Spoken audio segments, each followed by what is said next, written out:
출애굽기 탈출하기 의전 전도사입니다. 모세의 장인이자 미디안의 제사장인 이드로가 모세가 돌려보내었던 그의 아내 십보라와 모세의 두 아들을 데리고 모세가 있는 광야로 찾아왔습니다. 그리고 이드로는 이스라엘의 하나님이 모세와 당신의 백성 이스라엘을 애굽에서 구원하신 사건을 듣고 하나님을 찬양합니다. 이튿날에 이드로는 모세가 백성을 재판하는 모습을 봅니다. 수많은 이스라엘 백성들이 광야에서 모세의 재판을 받기 위하여 오래 기다리게 되었습니다. 모세와 백성들 모두가 지치게 되었습니다. 모세는 분화되지 못한 행정 조직 때문에 종교적인 일은 물론 사사로운 민사소송까지 처리해야만 하는 경무에 아침부터 저녁까지 시달리고 있었습니다. 이때 장인 이드로는 비능률적으로 일하는 모세에게 충고합니다. 모세의 장인이며 미디안 제사장인 이드로가 하나님이 모세에게와 자기 백성 이스라엘에게 하신 일, 곧 여호와께서 이스라엘을 애굽에서 인도하여 내신 모든 일을 들으니라. 모세의 장인 이드로가 모세가 돌려보냈던 그의 아내 십보라와 그의 두 아들을 데리고 왔으니 그 하나의 이름은 게르솜이라. 이는 모세가 이르기를 내가 이방에서 나그네가 되었다 하미요 하나의 이름은 엘리에셀이라. 이는 내 아버지의 하나님이 나를 도우사 바로의 칼에서 구원하셨다 함이더라. 모세의 장인 이드로가 모세의 아들들과 그의 아내와 더불어 광야에 들어와 모세에게 이르니 곧 모세가 하나님의 산에 진친 곳이라. 그가 모세에게 말을 전하되 내 장인 나 이드로가 내 아내와 그와 함께한 그의 두 아들과 더불어 내게 왔노라. 모세가 언제 어디서 그의 처와 두 아들을 되돌려 보냈는지 성경이 자세히 언급되어 있지 않습니다. 단지 추측하건대 하나님께로부터 소명을 받고 신적 권위를 위임받은 모세가 그의 처와 더불어 두 아들을 데리고 애굽으로 귀환하던 중 아들의 할례 문제로 인하여 하나님의 죽을 뻔한 위험을 당하자 다시 그들을 미디안 땅의 이드로에게 보낸 것 같습니다.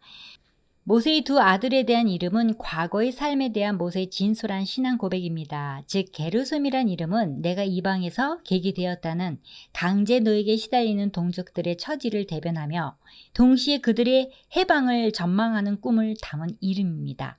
엘리셀은 하나님이 나를 도우사 구원하셨다는 의미입니다.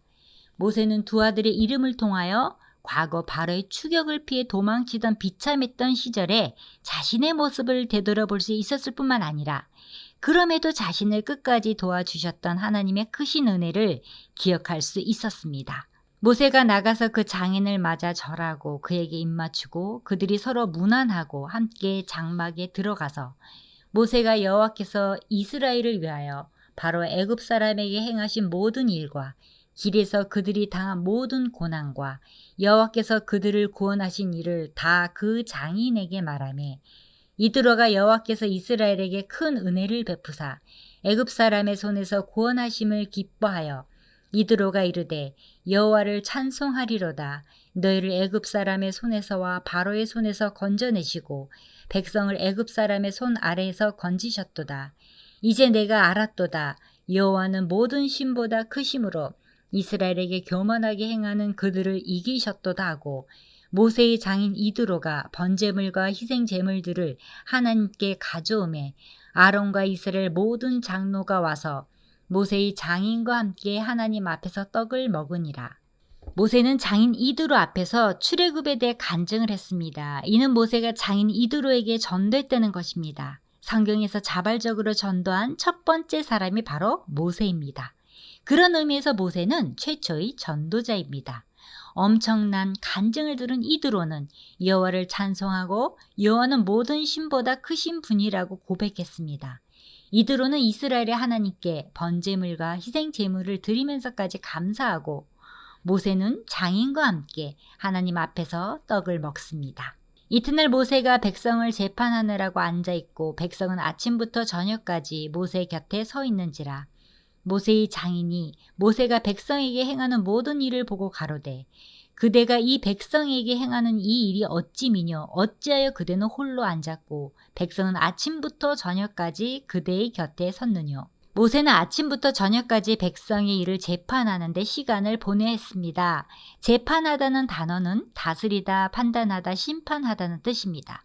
이 동사는 단순히 사법상의 재판만을 의미하지 않고 총체적인 다스림의 행위를 나타낼 때 사용하기도 합니다. 모세는 백성들에게 일어난 일들에 대해 시시비비를 가려주고 백성들에게 일어난 일들을 실제적으로 해결해 주었습니다. 백성들은 모세를 하나님의 신적 권위를 지닌 대리자로 여겼기에 모세가 자신들의 문제를 해결해 주기를 바랐기 때문으로 보고 있습니다. 어떤 이유든 모세는 아침부터 저녁까지 백성을 재판하였습니다. 아침부터 저녁까지라는 표현은 쉬지 않고 계속하여라는 의미를 지니고 있습니다. 모세에게 재판받기 위해 나온 백성들이 온종일 아무 일도 하지 못하고 온전히 재판에만 매달렸고 재판을 받기 위해 기다렸음을 의미합니다. 모세가 그 장인에게 대답하되 백성이 하나님께 물으려고 내게로 옴이라. 그들이 일이 있으면 내게로 오나니 내가 그 양편을 판단하여 하나님의 율례와 법도를 알게 하나이다. 하나님의 뜻을 알기 위하여 백성들이 모세에게로 나왔다는 것은 곧 모세의 판결이 신탁 재판이었음을 의미합니다. 이러한 역할은 모세 사후 이스라엘의 선지자들이 담당하였는데 그들은 하나님으로부터 계시를 받아 이를 백성들에게 증거하는 일을 하였습니다. 그러나 오늘날에는 하나님의 온전하신 뜻이 신구약 성경 66권에 총체화되어 있습니다. 따라서 이제는 하나님의 뜻을 아는데 특별한 중재자가 필요하지 않습니다. 그러므로 우리는 날마다 성경을 상고할 뿐만 아니라 하나님의 선하신 뜻대로 삶을 영위하기 위하여 전심전력해야 할 것입니다. 모세의 장인이 그에게 이르되 그대의 하는 것이 선하지 못하도다. 이드로가 모세를 향해 선하지 못하다고 말한 것은 모세의 행위가 윤리적으로 악하다는 것이 아니라 비능률적이라는 것을 지적한 것입니다. 모세에게 영적인 권위가 있다 해도 장인의 눈에는 모세의 부족함이 보였습니다. 아무리 좋은 명분과 정당한 목적으로 행하는 일일지라도 효율성을 배제한 채 무조건 열심히 한다는 것은 옳지 못한 경우가 많습니다. 지금 모습대로 계속 모세가 백성 전체를 재판한다면 모세는 점차 심신의 기력을 잃을 지경이었습니다. 당시 이스라엘의 인구는 여자 어린아이를 제외하고도 장정만 60만 가량이었습니다. 따라서 이러한 거대 집단에서 발생하는 문제는 사소한 것들을 차지하고라도 무수히 많았을 것입니다. 그러므로 이를 효율적으로 처리하고 관리하기 위해서는 당연히 분화된 행정 조직이 필요하였는데 미처 모세는 이를 자각하지 못하고 있었습니다. 하나님의 일을 하면서 반드시 공동사역의 원리가 적용되어야 합니다. 모세 혼자는 일을 할 수 없습니다. 지치고 쓰러집니다. 이때 이드로는 이런 문제들을 효과적으로 처리하는 방법을 제시해 주었습니다. 첫째, 혼자 할 수 없습니다. 너와 또 너와 함께한 이 백성이 필경 기력이 쇠하리니 이 일이 내게 너무 중함이라. 내가 혼자 할 수 없으리라. 무디는 한 사람이 100사람을 위해 일하는 것보다 그 100사람으로 하여금 일하도록 만들어주는 것이 낫다고 했습니다. 지도자는 모든 일을 혼자 다 하는 것이 아닙니다. 모세가 피곤하여 기도의 팔을 내려놓았을 때 아말렉이 이기는 상황이 되었던 것처럼 아무리 영적인 권위가 있다 해도 육체를 지닌 모세였기에 그도 인간의 한계를 느끼게 될 것입니다.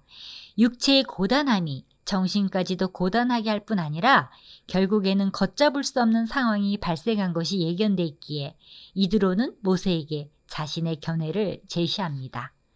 이제 내 말을 들으라. 내가 내게 방침을 가르치리니 하나님이 너와 함께 계실지로다. 너는 하나님 앞에서 그 백성을 위하여 그 사건들을 하나님께 가져오며 그들에게 율례와 법도를 가르쳐서 마땅히 갈 길과 할 일을 그들에게 보이고 둘째, 하나님의 율례와 법도를 백성들에게 가르치라는 것입니다.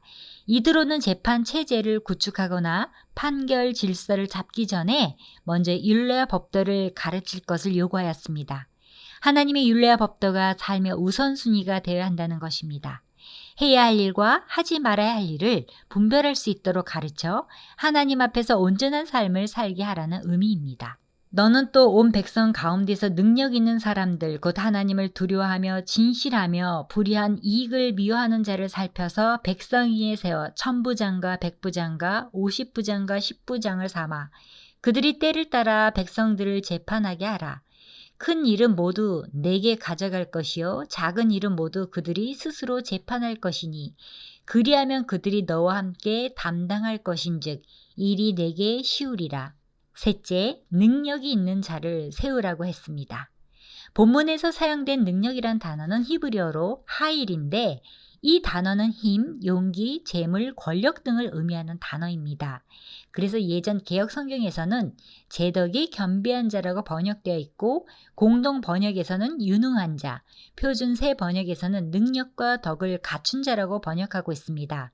본문에서의 능력은 리더의 자질로서의 능력을 말합니다. 능력 있는 자를 택해서 어떤 일을 하려고 하는가가 중요합니다. 21절 하반부에 보시면 백성 위에 세워 천부장과 백부장과 50부장과 10부장을 삼아라고 말합니다. 능력 있는 자를 택해서 백성의 지도자로 세우고자 하는 것입니다. 장인 이드로는 효율적인 행정 조직을 개편하는 방안으로 십진법에 의한 피라밋형의 관리 체제를 제안했습니다. 백성과 가장 가까운 행정사법 담당자로 10부장, 그 위에 50부장, 그 위에 100부장, 그 위에 1000부장을 두게 했습니다. 이 관리자들은 한결같이 자기 한계를 지니고 있었고 자기 선에서 해결하지 못하면 바로 상부 관리자에게 문제를 넘기도록 하였습니다. 만약 천부장도 해결할 수 없는 문제라면 최종 책임자인 모세에게 그 문제를 맡기도록 했습니다. 이드로가 제시한 10부장, 50부장, 100부장, 1000부장으로 선발된 사람들은 모두 모세의 동역자이며 협조자라 할 수 있는 직책입니다. 이드로는 이 같은 선한 일꾼의 조건으로 세 가지를 제시하였습니다. 하나님을 두려워하며 진실하며 불의한 이익을 미워하는 자입니다. 이들 천부장, 백부장, 50부장, 10부장이 하는 일은 평상시에는 백성들이 형편을 듣고 재판하는 것입니다. 백성 간의 분쟁을 조정하고 그들을 관리하는 것이 평상시에 이들이 하는 일입니다. 이러한 행정 조직의 특색은 언제라도 군사체제로 전환시킬 수 있는 체제로 이루어져 있다는 점입니다. 내가 만일 이 일을 하고 하나님께서도 내게 허락하시면 내가 이 일을 감당하고 이 모든 백성도 자기 곳으로 평안히 가리라. 이에 모세가 자기 장인의 말을 듣고 그 모든 말대로 하여 모세가 이스라엘 무리 중에서 능력 있는 사람들을 택하여 그들을 백성의 우두머리 곧 천부장과 백부장과 50부장과 10부장을 삼음해 그들이 때를 따라 백성을 재판하되 어려운 일은 모세에게 가져오고 모든 작은 일은 스스로 재판하더라. 모세가 그의 장인을 보내니 그가 자기 땅으로 가니라. 24절에 이에 모세가 자기 장인의 말을 듣고 그 모든 말대로 하여라고 했습니다. 이드로의 충고를 받아들이기란 사실상 쉽지 않습니다. 누가 보아도 모세는 대단한 이스라엘의 지도자였습니다. 비록 장인일지라도 모세는 이드로와는 비교가 되지 않는 위치에 있었습니다. 그런데도 모세는 이드로의 충고를 하나도 놓치지 않았던 것입니다. 홍해가 갈라지고 반석에서 물이 나올 때 사용받은 하나님의 종이었던 모세였습니다. 백성들이 하나님을 대하듯 떠받드는 사람이었습니다. 그러나 이런 것들이 모세가 장인 이드로의 충고를 받아들이는데 전혀 장애가 되지 않았습니다. 오히려 모세는 자신의 실수를 인정했습니다. 신명기 기록에 근거하여 이드로의 충고에 개정된 행정제도는 약 1년쯤 지나 시행이 되었습니다. 모세는 신중하게 처신했던 것입니다. 이때 모세는 지도자들을 자신의 지혜에 따라 선택한 것이 아니라 각 지파들에게 근본 취지를 알려 동의를 얻은 후 그들로 하여금 자신들의 지파에서 지혜와 지식이 있는 유명한 자들을 스스로 선택하게 하였습니다. 마무리합니다. 오늘의 본장에서 이들의 이스라엘 방문이 언급되는 이유는 그들의 조언에 따라 이스라엘이 조직화되었습니다. 조직화하였다는 말은 이스라엘이 이제 하나의 민족이 되었다는 동시에 더는 어느 한 족장의 시족이 아니라는 의미입니다. 하나님의 민족으로부터 이스라엘은 하나님과의 언약으로 들어가야 했기 때문입니다. 예수님도 하나님의 나라에 관해 가르치시고 12 제자를 부르시고 더러운 귀신을 쫓아내며 모든 병과 모든 약한 것을 고치는 권능을 주셨습니다. 그래서 그들은 예수님처럼 귀신을 쫓아내기도 하고 병든 자를 고치기도 하면서 신기했습니다. 권능은 앉아서 달라고 해서 주시는 것이 아니고 일을 하려는 일꾼에게 주시는 것으로 축복도 은혜도 이유에 있어서 주는 것입니다.